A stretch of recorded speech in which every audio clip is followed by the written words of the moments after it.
face the difficulties of today and tomorrow, I still have a dream. It is a dream deeply rooted in the American dream. This nation will rise up and live out the true meaning of its creed. We hold these truths to be self-evident. Hello and welcome to episode 21 of the Policy Dialogue series with alumni, staff, faculty, and students from the University of Maryland School of Public Policy. The views expressed do not represent official positions of the school or alumni network, but our goal is to discuss specific policy solutions that can address and solve the current local, national, and international challenges we face.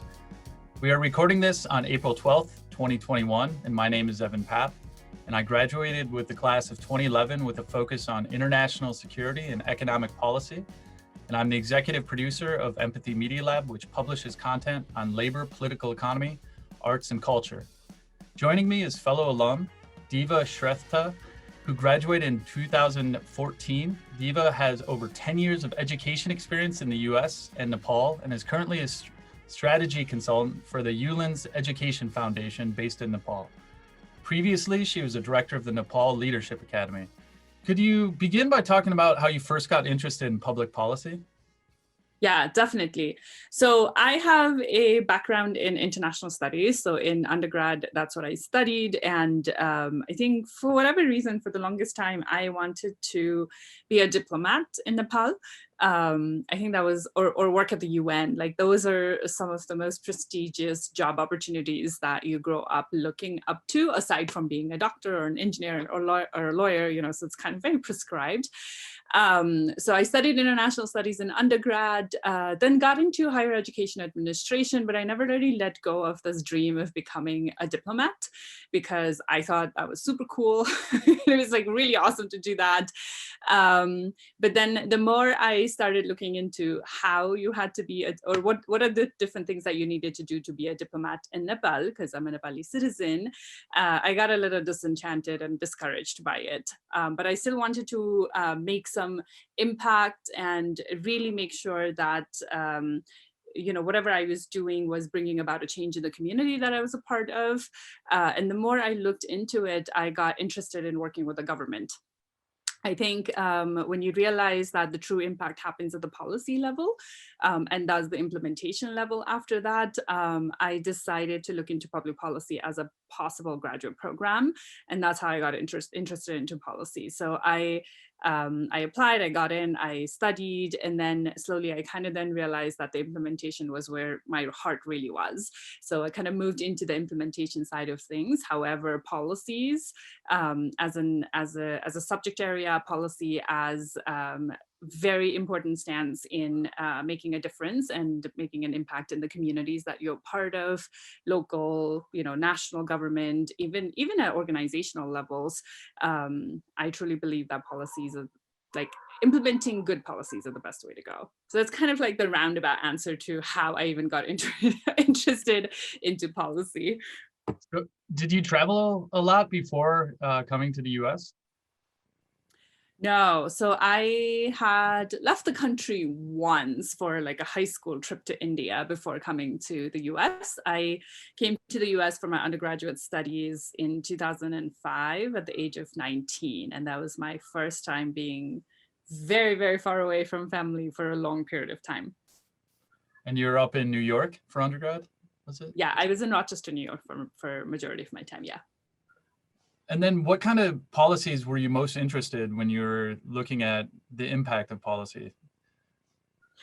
So I've always been attracted towards the field of education. So within education, really looking at how education as a tool can bridge inequity, inequality, and really be a tool for justice is kind of what I was really looking at, super interested in that.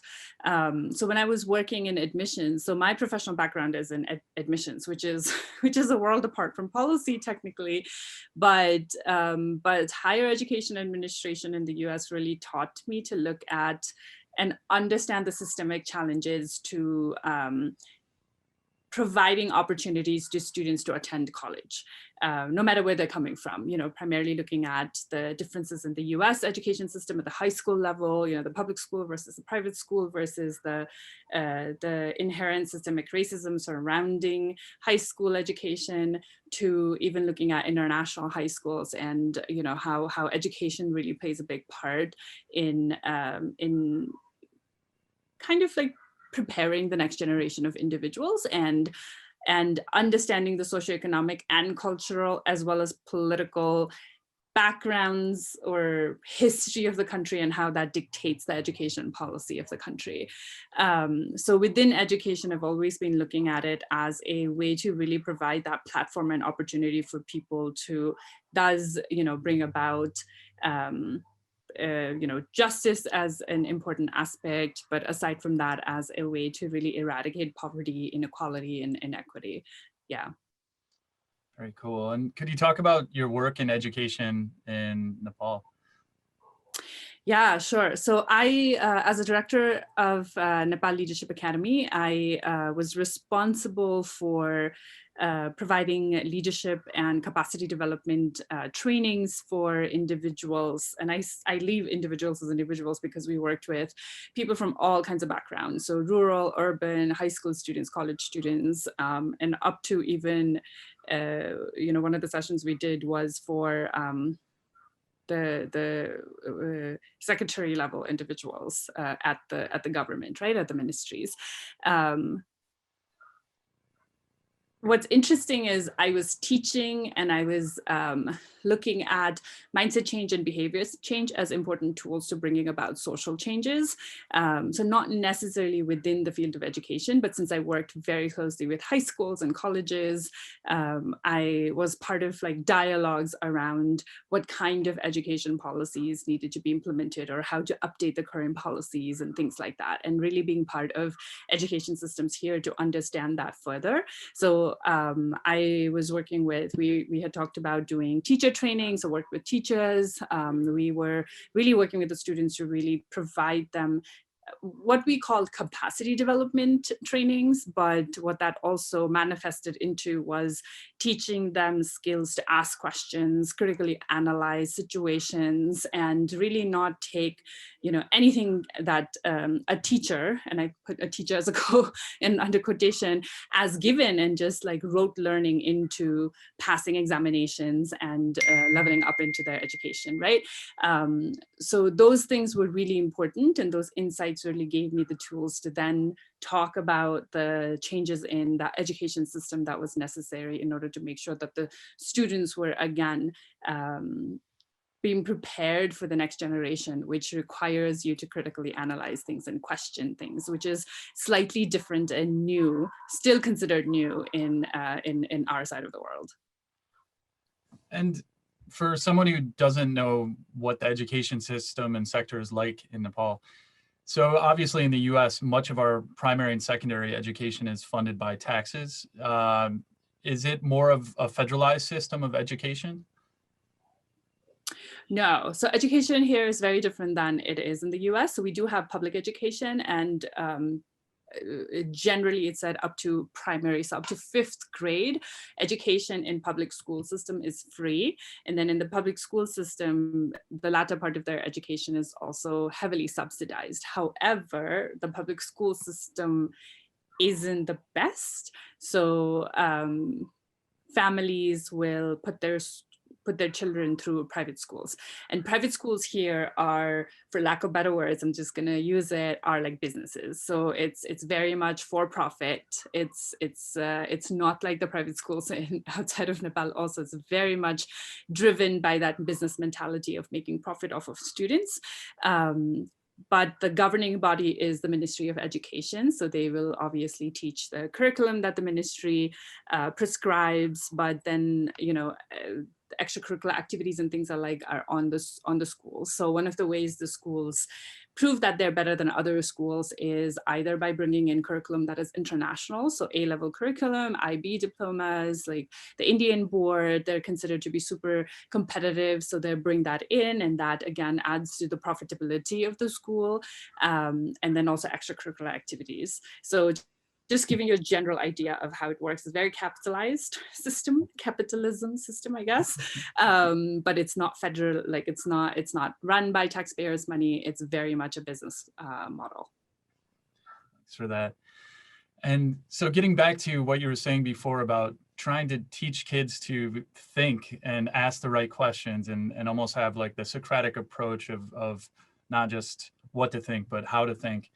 Could you talk a little bit about your thoughts on how we can support leadership development in young adults? Yeah. Oh my God, I've been thinking about this for quite some time, because I have been working with the students here in my capacity as admissions counselors, or, in whatever position I was in the US universities working with the young people. It was always about mindset. It was always about like, how are you going to develop that mindset? And with that mindset comes the idea of empathy, kindness, resiliency, pushing through, and all kinds of other qualities that are very much required whenever you're talking about making an impact and bringing about change, right? And with that is what leadership is going to be defined. So when I was teaching through Nepal Leadership Academy, our focus was on understanding leadership from the perspective of, again, like these soft skills, as we call them, soft skills, effective communication, empathy, understanding self, not just like others, but very much reflection to understand self, and through that understand others and connect with others. But the human connection, the human-centric approach that we had was key to the leadership development of any individual. So when we talk about, what are some of the things that society can do to really support the leadership development of young people, I think one of the ways, it's a very challenging question, to be honest. I think one of the ways is to really ensure that we're providing them the space and the platform to grow into becoming their own. At least in this part of the world, it's very much, still the idea is very much, the family dictates kind of like the direction you want to head towards in your life. Your examination score dictates the possible careers that you can go into.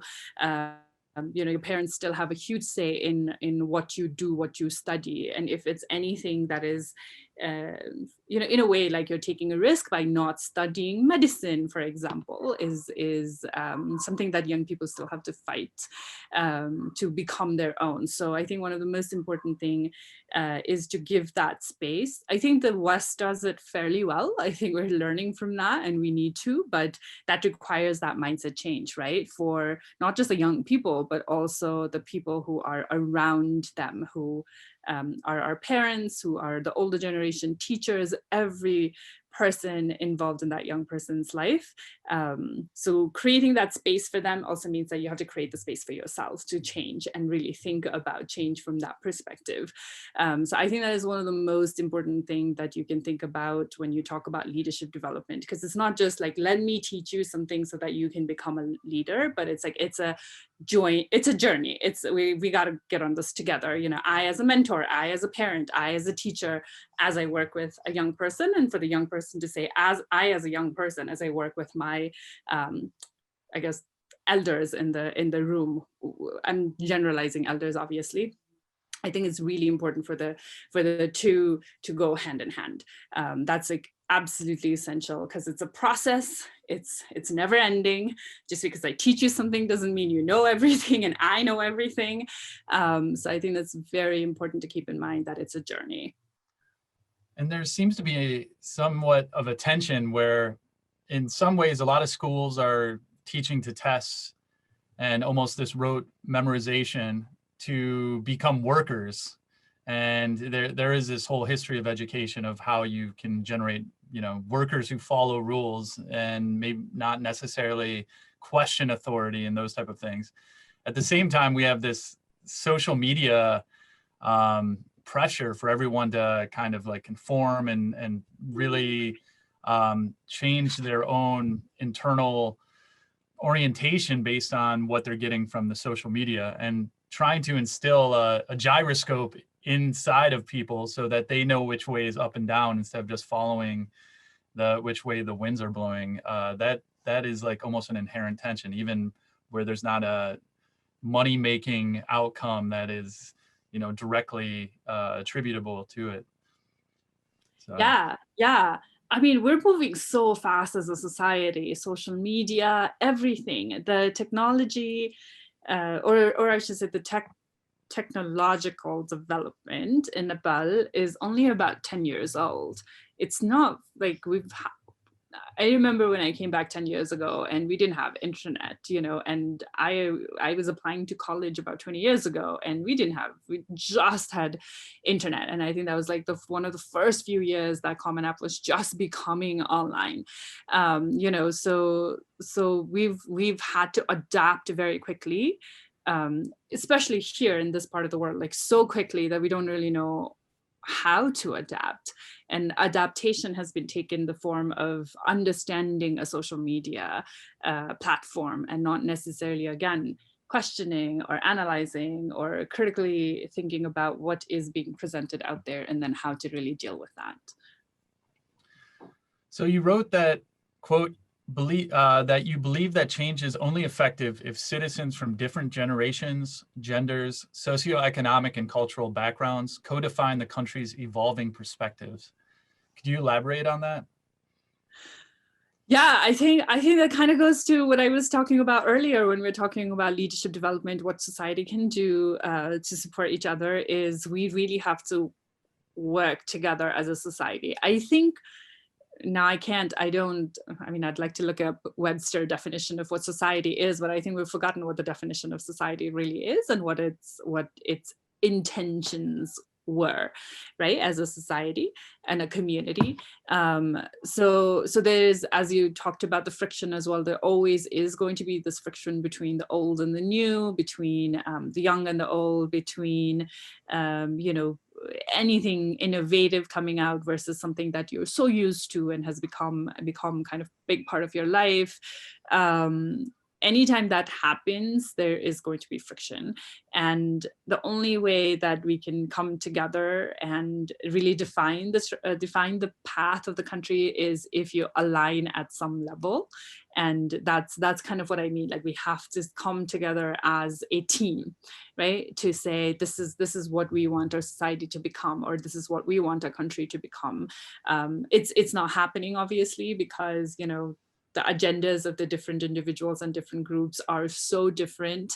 But I feel like if we try hard enough, we can come to some commonality that we can agree on. And more times than not, those commonalities usually come to be the human aspect of things, when we're talking about kindness and empathy and the importance of understanding and listening and really making people feel like they're people and not just, you know, numbers or names or nothing, or you know, castes or whatever.